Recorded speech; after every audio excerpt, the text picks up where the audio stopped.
So, hello and welcome to the podcast, everybody. This is Harmony, your podcast host.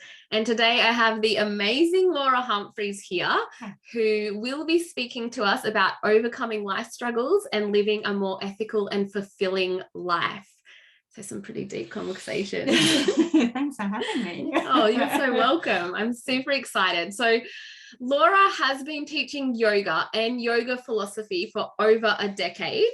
She has trained with some of the most renowned yogis around the world and offers a philosophical infused yoga teacher training program that is not just for yogis wanting to teach the physical postures, but for those who want to embark on their own spiritual journey and dharmic discovery. Laura has been my yoga teacher for more than 10 years, and I can say hands down that she is one of the best teachers I have ever had the pleasure of practicing with. Her innate wisdom that she infuses in each class is so powerful, and whether or not you practice the physical postures of yoga, I know that this episode will be so beneficial for all of you who listen. So super excited to have you here, Laura. Thank you so much. Quite an intro.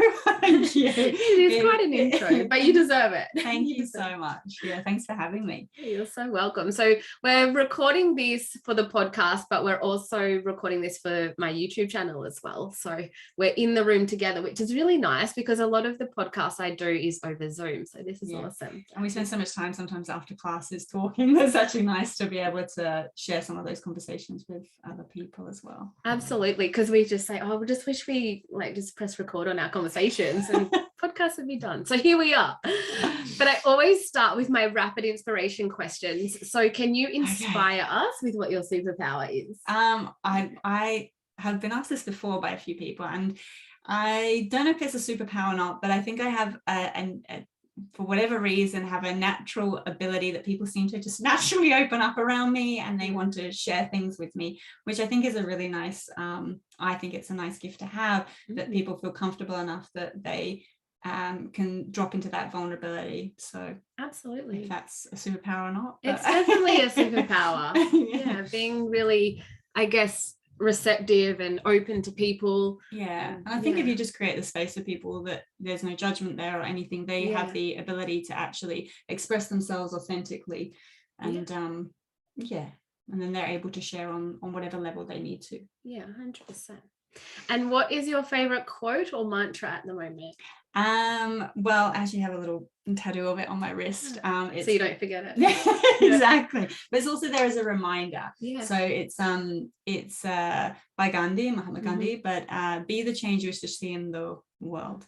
So he actually said it a bit differently, but that's kind of how we paraphrased it these days. The actual quote's a little bit longer, and gives us more insight into actually reflecting into ourselves.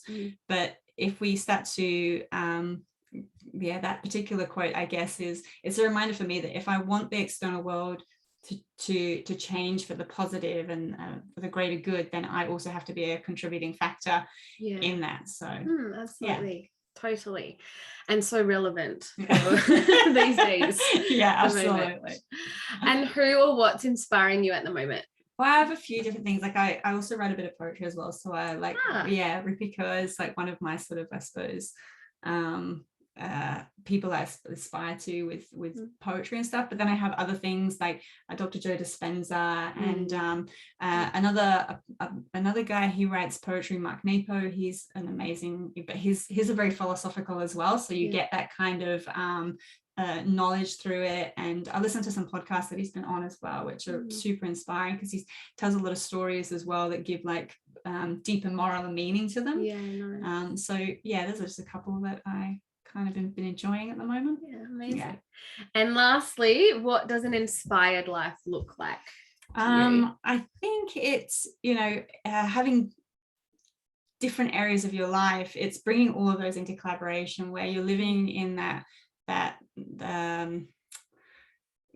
a state of continuous, if you can, happiness and love. But obviously life's not going to always present itself as a picture perfect scenario, but being able to come back to that space where you're always grateful for whatever's in front of you, living in a place of gratitude and being able to contribute that back into being of service as well, I suppose. Like, so, and that's what fills up your own cup as well. So you continue to grow within yourself, and if you're constantly growing and sharing with other people, they're going to grow around you, and that inspires you to become more as well. So you're ultimately living at your soul's highest evolution. Yeah, beautiful. Thank you for sharing that. Thank you. So I would love to know your journey to becoming a yoga teacher. So you have been teaching for a long time. Yeah, I remember. I did my first, I probably started yoga when I first came to Australia. Yeah. And I started with my first teacher was Michelle Merrifield, and a few people within that space as well. And that's where I did my first training, I suppose. And that sort of set me up for a path of really going a lot deeper into journeying through that. So I started out with a very limited amount of practice, actually, compared to most people who, I think, you know, a lot of trainings say that you need X amount of years of practice, which to some degree I agree on. I think there should be some consistent practice in place if you're going to take the path of becoming a teacher. Mainly because there's so much to learn that it's very hard to condense that down to a shorter space of time. But then I found yoga, and I just, after my first class, I was like, this is what I want to do. Like, I was convinced that I had done other jobs before and I hadn't really stuck at them. I wasn't very fulfilled or content. And then one day I just did a yoga class, and I was like, people do this for like a job. Like, this is something that I could probably do. And then I dived into then I dived into practice, and I was practicing probably too much. I was practicing probably 2 to 3 times a day. And so my practice was, you know, excelling quite quickly. So although I hadn't been practicing for a very long time, I've been practicing very intensely for about 6 months. And then I left the country for visa stuff, because I'm originally from the UK, and then came back in and dived straight into a teacher training. And from even before I finished my training, I was taken on as a teacher and jumped straight into full-time teaching. Right off the get-go. So, and then I went on to do a Pilates training, and then I went on to do Reiki course. Then I went on to do more teacher trainings, and probably I found Ashtanga as well. Ashtanga really developed me from a discipline point of view. I was very in the vinyasa creative flow space. And Ashtanga, although I did not like it at first, it was very good for me to create structure. And it's also where I met one of my probably most prominent teachers, which would be Mark Togney, and he really supported me through some difficult times as well. And I suppose that for me is why I continue to keep teaching, because it has so much value in importance in my life, not just from a physical point of view, from a mindset point of view as well, mental health point of view for many people. And then I also met Marty Ezrati, which she was incredible, and I only had a short time with her, training with her before she passed. So she passed just before COVID, the year before COVID, but she has inspired so many teachers across this globe. And if you've ever had the opportunity to meet Marty, you would know how inspiring she is. So I suppose that's sort of how I got into yoga and where my journey went. But at some point I decided that I wanted to share that on a deeper level, and that's why I sort of created teacher trainings and started sharing through that way as well. Amazing. I think the vinyasa really attracts the vata sort of dominant people. It definitely does, and that was me. Creativity. It's like this beautiful sort of almost dance, and then Ashtanga's very pitta. It's boom, boom, very structured. So sometimes it can be really good for vata to sort of ground. And it actually pulled me, when I found the Ashtanga, it pulled me into more of my pitta constitution, which really helped that fire and that sort of digestive fire to get going again. And then and that's when I started using the creativity I had to channel it into something more organized, which is when I started creating teacher trainings. Yeah. Before that, it was like I had all these ideas, yeah, but couldn't actually put them into action. And the Ashtanga gave me enough discipline to sit down at my computer and write the manuals I needed to write and do the research I needed to research and get it done. Perfect. Yeah. I reckon when I started practicing under you, when you were teaching at Essence, I reckon you would have just started, but I would have had no idea. Like, it just is so natural. You were so natural teacher.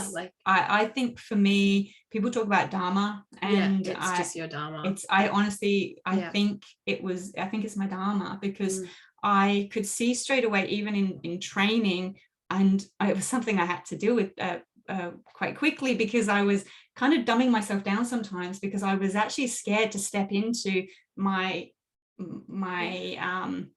ability and truth, I guess, because I felt guilty of that. I'm an empath, so I actually felt guilty watching other people struggle to sequence or to adjust people or to use Sanskrit or to just remember some of the things that I was very natural at. So pretty much from the get-go, I was stepping off my mat straight away. I was adjusting people. I was sequencing on the spot. I was adding philosophy in, and I was doing all of these things in a very natural way. And I do remember my teacher one day, she said, we had to sort of do a circle at the end of the training, and everyone had to step in the circle, and we had to sort of say something about the person that had resonated with us through the training. And she said, "You're doing what it's taken me 10 years to do." She said, "You've been doing yoga in your past lives." And I think that always sort of made me, and we even had a conversation about it just before. And I said, I don't know how I know it. It's sort of almost ingrained into you, where you just feel that you've been there before. It's part of you. It's part of you. Yeah. That's how I feel with Ayurveda. Like, it was just so natural for me to understand. And I think that's a kind of a sign that you're on the right path, is when things just start to feel very natural. It doesn't mean that they don't take effort. You still got to put energy into it. Absolutely. But there's some part of you that seems to grasp it a lot more easily than for me, mathematics. Absolutely. And I know that you mentioned that yoga helped you overcome some of your own personal struggles. Are you happy to share some of those? Sure. I've definitely been up and down the roller coaster of life, for sure. I've when I first came to Australia was probably I was in a pretty good place by then, in terms of, but being away from family was the hardest thing. So I'd done a bit of traveling before that and had some difficulties with adjusting to living away from my family. And I have to say, my mum is the most amazing woman in the world, but she was also one of those empaths and an over lover almost. So she would do everything for everybody. And so when I suddenly just left home at 19, I had no idea how to do anything. I was like, oh my God, I don't even know how to do a washing machine, or I was so thrown into the demands of life very quickly. And it was quite stressful, and I'd overcome that stage of life. And then when I found yoga, I was in a place again where I was traveling again. I was away from family, and it gave me a sense of community. It gave me a place where I didn't feel so lonely. I was able to make friends. And then I've been through other times through relationships. I had probably through some depression and things like that. I ended up in probably one of the hardest times I had was opening a studio. My first studio I opened. And I had support from a partner at the time, but when that relationship broke down, he was the main reason I'd come to Australia. So I had no support system from a partner. I had put all my finances into creating the studio and now had no financial support system. So that was a stressful situation, having no financial support, having no family here, so having no support systems. And because I was putting all my time into running a studio, I had no time for my own practice and the community that I was connected to. So I'd lost my teacher, I'd lost my community, I'd lost my finances, I'd lost my partner. And all of a sudden, yoga was really the only thing that kind of kept me showing up every day to come in and teach. And then eventually, actually the first time I found Mark was I walked into the Ashtanga studio and I was like, okay. And that's when I found Ashtanga actually. And before we'd even moved, he put his hands on my shoulders behind me. And we were about to start the Surya Namaskar A, and he just went, feel the earth, let it support you. And I just remember breaking down and like had a big cry, and just someone had I don't know what it was, but he just recognized that I needed some form of support. And I just kept showing up. I just kept turning up, and I had support from a teacher, and I created again a new community. And I had a practice in place that I could just keep, that just kept me going basically.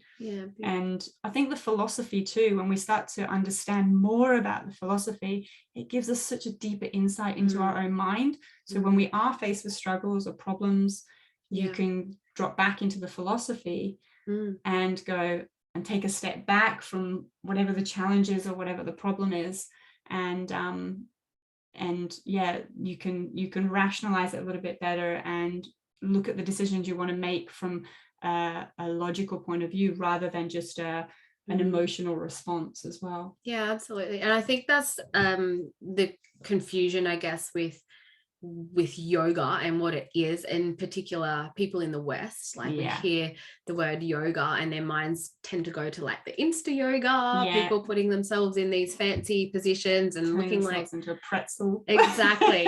Exactly. And so I guess what people think yoga is only a very small representation of what it actually is. And you touched on the philosophy of yoga. And that is, I would say, is the root of what yoga is, right? And that's what keeps, for me, that's what keeps me going, because the more I learned, I realized that the less I knew. And it's a typical, it's that cliche phrase, but it really was. And you have, like when we start to actually look at the word asana, which is what most of us think yoga is. Yoga is actually more of a state of being. And the practice that we do on our mats every single day is, or like if you're practicing daily on your mat, is that's the asana practice. So most people are doing asana, and I think even a lot of teachers, there's lots of asana teachers out there, but very few yoga teachers. We've got less and less yoga teachers and just more and more asana teachers teaching postures, teaching physical practice, but lacking the part, even if it's just we're adding breath work in, and then we're adding meditation in, and we're adding philosophy in, and we're doing bandha work, which is like energetic lock work. A lot of that gets lost in just creating fancy sequences and flows. Absolutely. So are you able to I know it's like a big topic, but are you able to briefly explain what yoga philosophy is? Yes, well, we have different branches of philosophy, but predominantly a lot of people would be more familiar, I suppose, if you want to go through that branch of asana, the 8 limbs of yoga, like Patanjali's 8 limbs. And from there you sort of have you can imagine yoga like a big tree, and you've got 8 branches that pair off, and you've got your yamas and your niyamas are your 2 first branches, which give you they're kind of like the 10 ethical guidelines for living, basically. And then you have asana, which is your postures, and you have pranayama, which is your breathing practices and how to move prana or energy around the body. And then you have pratyahara, which is your sense withdrawal, which I like to give the analogy that if you're walking past a coffee shop, and for most people, I actually don't drink coffee. I don't like it. But if you're a coffee drinker, I don't. Oh, you don't either. Yeah. So coffee, I love the smell though. Love it. See, I don't even like the smell. But the smell of coffee. It's a great analogy when I use it in classes, because most people are coffee addicts. Yeah, totally. And you walk past a coffee shop and you instantly smell coffee. The first thing people want is, oh my gosh, I really need a coffee. And they don't actually need one. It's not a need. It's not a necessity. But some part of your senses has caught onto something. But you can also, like, I'm very tactile. So like I can brush past a jumper in a shop and be like, oh, look at this fabric. So if the fabric's soft enough, there's a part of my senses that wants to consume that. Or if it's like, there's something you smell, hear, see, our senses are navigating us all the time. So we're trying to take things in that we don't necessarily need, just because our senses are triggering off something inside of us. Absolutely. And the overuse of senses is one of the big factors of disease manifestation from an Ayurvedic perspective. Yeah. Because when we don't practice pratyahara, which is withdrawing from those senses, we're allowing our mind to be racing to one thought to the next, and we're watching all the things on TV, we are absorbing that information, all of the things we're seeing, then all of the things we're hearing, and especially with social media flicking through like so much millions of different pieces of crappy information, so much stimulation that you're just absorbing. And then we wonder why we're always in this sort of stress response state.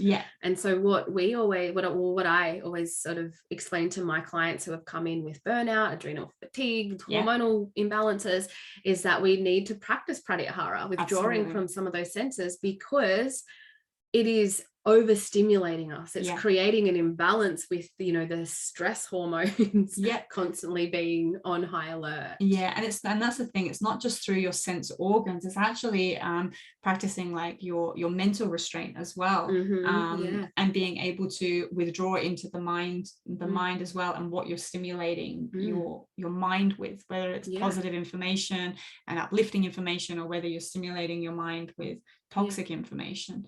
I mean, we let things into our home like rape and murder and things that we would never let into our home, and the characters and people that we see in movies are not necessarily people we would allow in our home any other time, but we start to desensitize ourselves to these environments through what we're seeing and hearing.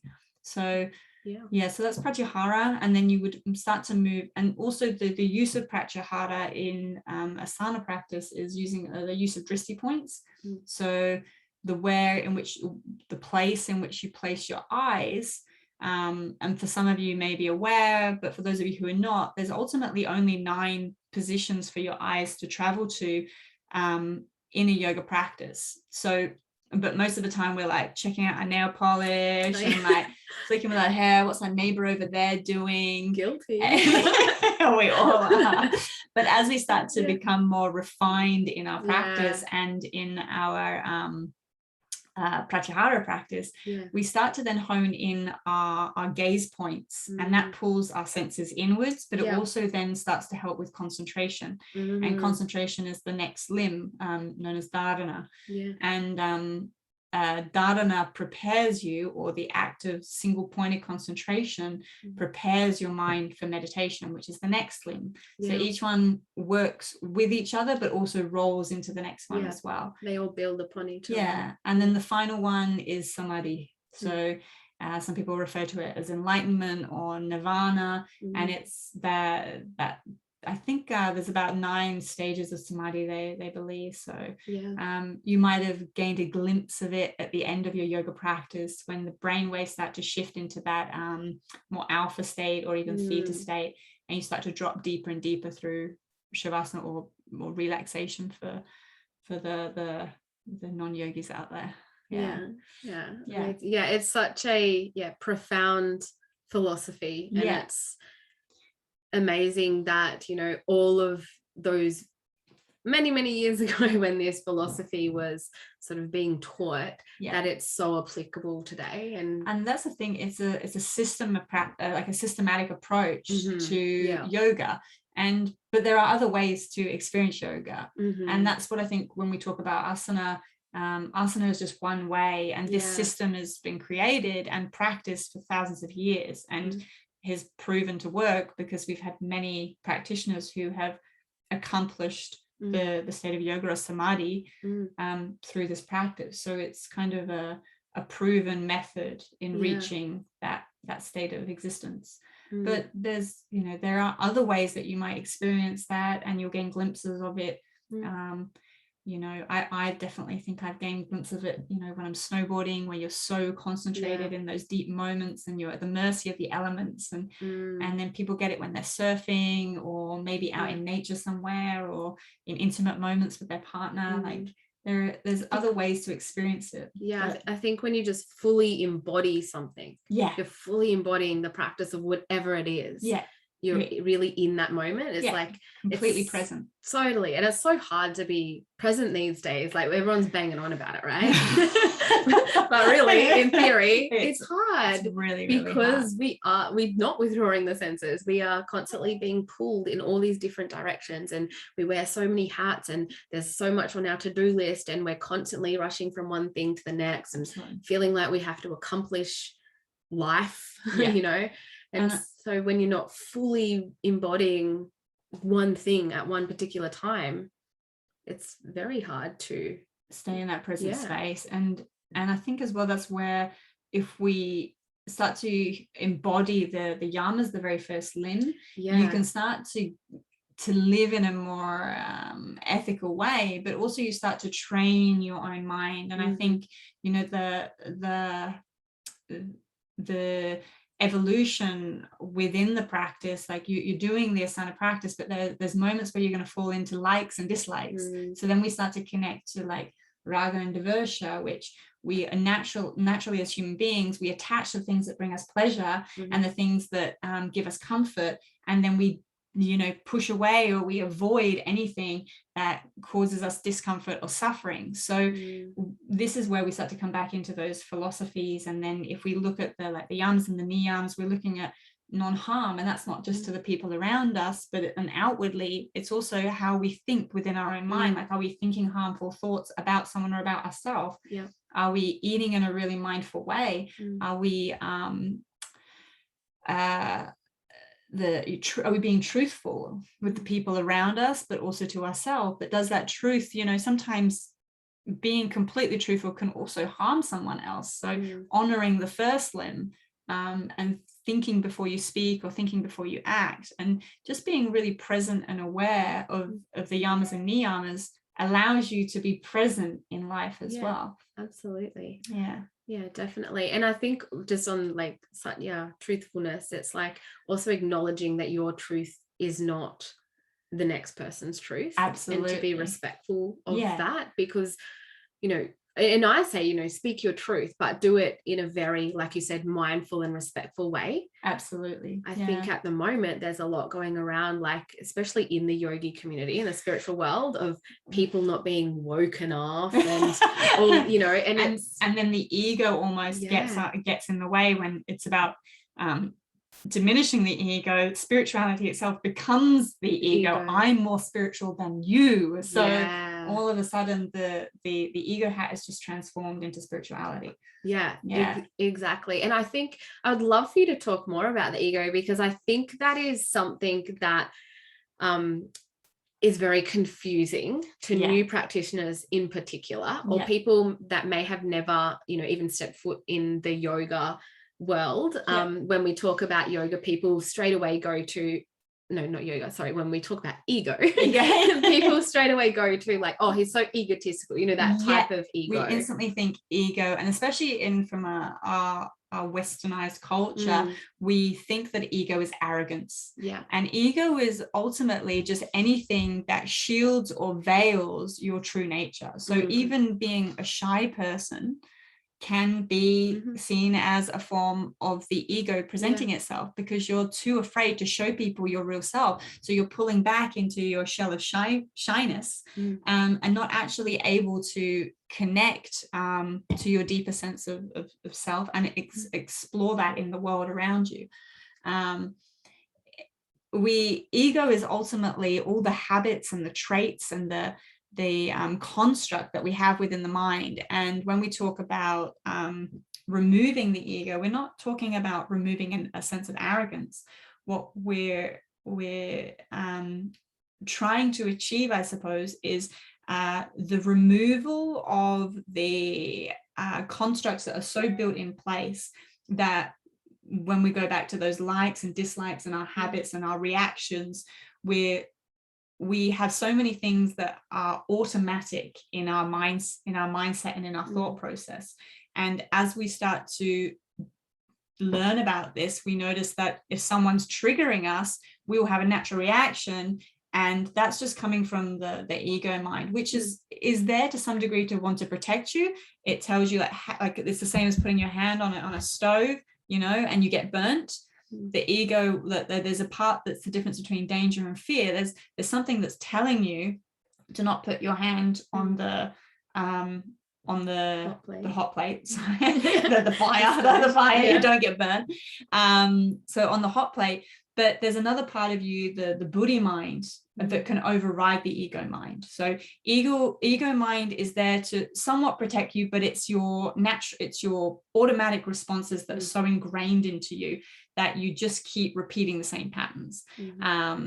And then you have the sort of the buddhi mind, which is the higher intellect, and that higher intellect will start to step in and go, hang on a minute, this is you stepping into your truth now. Allow yourself to that's not the same situation, that that you can discern between whether you need to put your hand on the hot plate or not. And that's just an analogy. We don't need to start burning ourselves, but it's in, like if you've been burnt in your heart space, if you've been hurt before, then you're automatically maybe pulling away from people because they feel the same, the situation.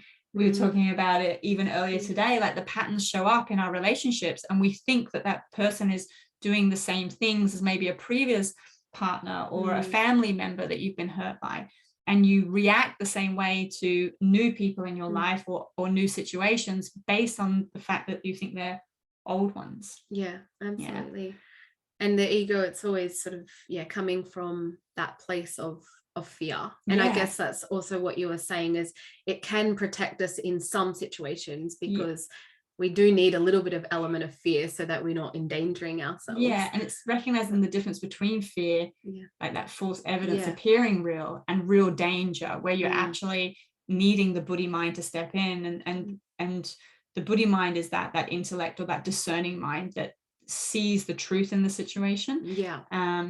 And so really the ego mind is anything that we identify with ourselves as well. Like if I was to say to you, who would you be without your name? If you were extracted from your family and you were grew up in a different environment with a different name, maybe with a different language, and you didn't meet the partner you met and had the children you have, and you didn't have the same values, there's still an essence to yourself that is exactly the same all the time. It's the same person, it's the same part of you that looked in the mirror when you were 5 years old, 12 years old, and today there's an essence to your soul that's the same. And all of the layers of identity that we put upon ourselves, and all of the traits and the mind construct, that's all the ego.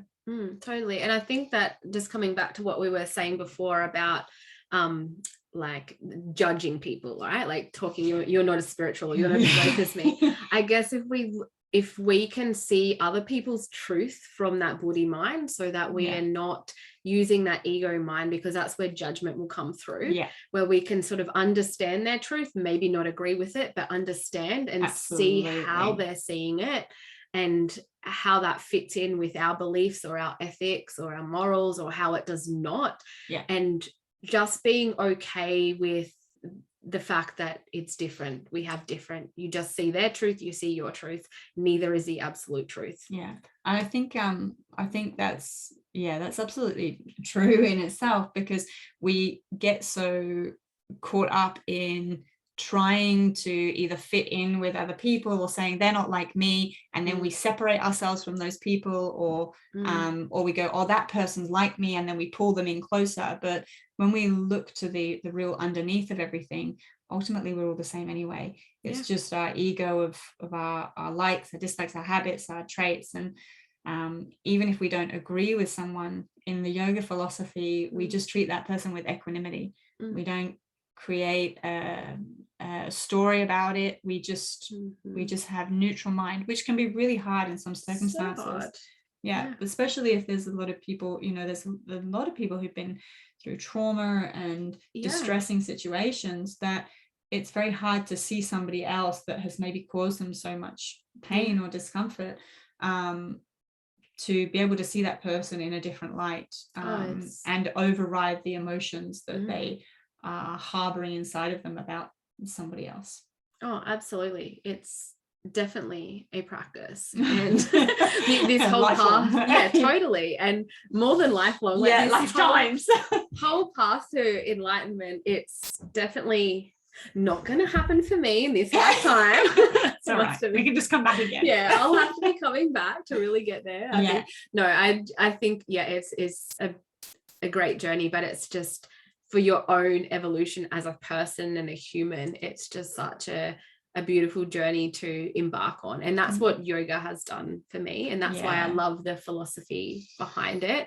It's so much more than getting on the mat and doing a back bend or whatever. And I think that's the misconception, is that if you aren't flexible, or you don't have this capacity within your physical body, you can't do yoga. And I say to people, can you breathe? And like, if you can breathe, then you can do yoga, because as long as you can breathe with mindfulness and awareness and a deep sense of concentration, then you're practicing yoga. As long as you can start to bring yourself into a more present space, so you don't need to turn yourself into a pretzel. You know, really, we only do that as such to progress that place within yourself where you're being challenged. So for some people, just getting out of bed in the morning is a challenge. And so they use the philosophy to get through those times in their day. But for other people, they need to tie themselves in a pretzel to feel the stress of their body and to feel the pressure within their mind, and then go, hang on, I need to breathe. I need to harness these thoughts that are saying, oh shit, I need to get out of here. So it's really a way of returning back to ourselves, and to stop the want to escape from discomfort, from my discomforts. I think one of the big reasons I like to practice on the mat, the asana practice, is because I know it's a sacred hour or time where I can just get into my body and just be in that small space, that mat, you know, the space of a mat, and just breathe and just be completely present, because it is hard, like we spoke about, it is hard to just be that and practice that day in, day out, constant practice, without creating that space. But I also must admit, lately, like, I've been super under the pump, like super busy, and I haven't been stepping on the mat. So I have consciously been practicing yoga off the mat. And it doesn't make you any less of a yogi if you don't do yoga classes, if you don't do a vinyasa, sun salutation, whatever it is. Because if you are practicing the philosophy of yoga, you're a yogi. I mean, I definitely have been through that in my lifetime as well, when I've been so actually going through burnout at one point. I didn't have energy to do a sun salutation and to do hard practices, and I felt like my, you know, this imposter syndrome would come up, because I would feel so guilty. I was like, how can I teach these people these classes if I'm not even doing this myself? And I do remember, you know, people in my past said, well, if you're not practicing, you shouldn't be teaching. But if you are not practicing, I agree to some degree that you need to be stepping on your mat if that's the journey you're taking. But yoga can be done at any time, so you don't need to step on a mat to practice your yoga. As long as you are taking that awareness off your mat. And if you're practicing the other limbs, if you're practicing your breathing, if you're being conscious not to harm anybody else, if you're practicing non-attachment, if you're practicing how you restrain your energy, brahmacharya. So brahmacharya translates, it's often translated as like celibacy or abstinence, but actually when you translate it translates to sort of like walking with God or walking with Brahma. And so you're walking with the energy of that in everything you do. If you were walking next to God, how would you approach this situation? If you were walking with Brahma, how would you treat others? But it's about pulling, as that pratyahara sense, it's about restraining your energy within yourself, that when you do actions, they're only actions that you would do with Brahma, with God. So and that's karma, isn't it? So, so it all sort of entwines back into itself. But I think there's such a big misconception where we started in, you know, this conversation around what yoga is. Well, I'm glad we got to clarify what yoga is. Absolutely. It's so much more. I think that's the thing, even going back to we were saying, like stepping into your truth and stuff, that's when we start to look at like what Dharma is. So as we start to shed the ego and we step more and more into our own truth, we get to a place where we can start to recognize our own Dharma and honor that journey, which I think we can be so caught up in just doing what we think we need to do, you know, do this, get this, do this, get, you know, and follow some sort of set pathway, that we don't really take the time to connect into what it is that we can offer in the world. Yeah, I think a lot of people in this last year have really been searching for their Dharma, their sort of their purpose. I think COVID's thrown so much in the air for everybody. Absolutely. And I think it's, people are starting to reflect a lot more with what was working and what was not working in their life, which is, I think, a really positive thing that's come out of COVID. I think people have stopped and reflected. Absolutely. And I think it's really, I mean, it's always been important to do, but now we're in this sort of new way of being in this new world, and we know new things. I think it's definitely something that people need to look on. So I guess,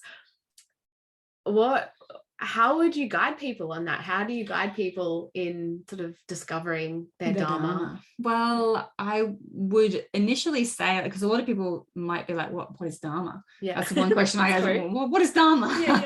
And so Dharma is ultimately like, it's a law within the yoga philosophy, but it's almost like your purpose or your duty, or what you're here to, how you're here to serve in this lifetime. And we each come into this life with our Dharma, with a certain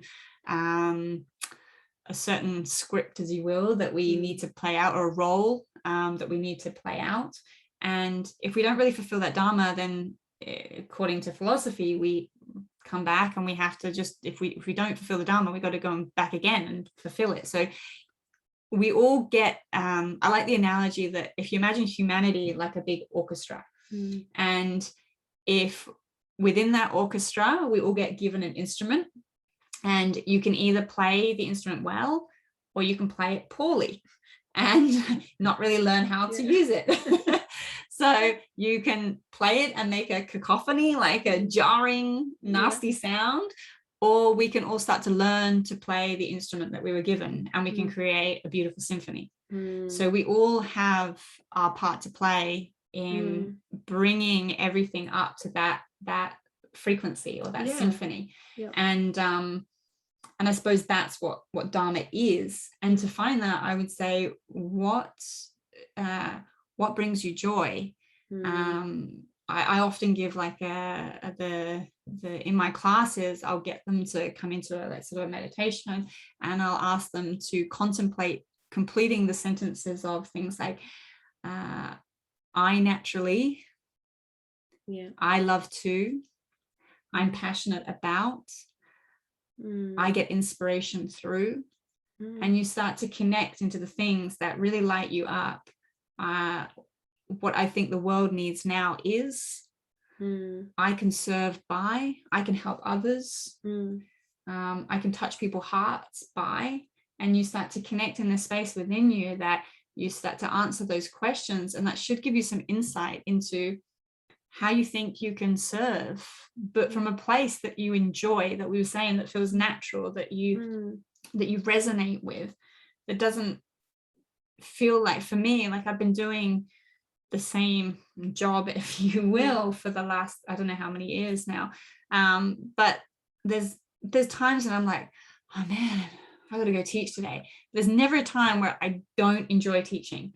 Every time I step off my mat, I love teaching. Like as soon as I'm there, there's just something that just lights me up, and it gives me energy rather than takes my energy away. Absolutely. And I also don't think that, there has to be a financial expectation with your Dharma either. Like your Dharma does not always have to be your job. Like no, absolutely not. And I think that's where the confusion lies with a lot of people, because they think, I've got to find my Dharma so I can, earn the money and whatever. But, our Dharma can slightly change depending on where we are, right? And throughout the course of our life. Exactly. And so if we've just had a baby, then our Dharma is to be that a mother. Yeah, absolutely. And it can move. And some people like ourselves are very lucky to be living our Dharma, and it also being our business and that, but that's not the case for everyone. So I wouldn't want people to think that it's just related to a job. Yeah, absolutely. Exactly. So like, even like yourself, I know you, with your yoga teacher training, you get a lot of people that come and do your yoga teacher training that aren't specifically looking to become paid teachers, but because your yoga teacher training is so unique in the philosophy that you share, not just the asana, it's something that, you know, is part of their dharmic journey, perhaps. Absolutely. Well, it gives them, ultimately, the way I try to deliver it is that it gives them tools that they can start to use that in creating the life that they want to create, not just to create a life to become a yoga teacher. It's giving them the tools they need to step into their own truth, whether that be a yoga teacher. For some it is, but maybe it's not. Maybe it's just using the tools that they have within that practice to be a better mother and to really go on that journey with it. It might be that they become a content creator. It might be that they help other people, or a support worker, or they're just adding things. It might even be that they're just adding things into their already existing careers. So for some people, I've had social workers as well, and they've used some of the tools and things that they've learned from yoga to help others to manage their own things that going on in their lives. And I've had school teachers that come in, and then they've been bringing those aspects of it into their school teaching. So it's not necessarily that they're going and teaching yoga in school, but they're using techniques that then help their students to reevaluate their mindset. But it's also they're helping the things that they're teaching are helping them to actually unravel stuff. So I've had people that have had family problems, and they're using those tools to help themselves within their own families and to manage things that they've been holding on to for a really long time. And by letting that stuff go, they're allowing other stuff to come through to the surface, and then maybe finding more of a purpose in their own existence. Exactly. Even with my program Ayurveda Alchemists, they become Ayurvedic coaches.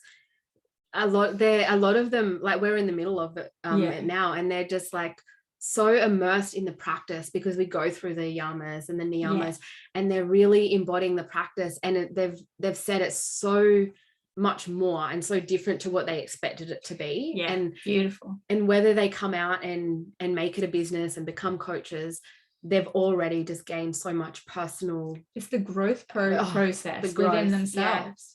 And that will stay with you for the rest of your life. You don't, it's not something that you're just going to have now and go, oh well, I didn't become an Ayurveda practitioner, I didn't become a yoga teacher, that's useless to me. It's not. That's stuff that you can then share with other people and adopt into your life for forever.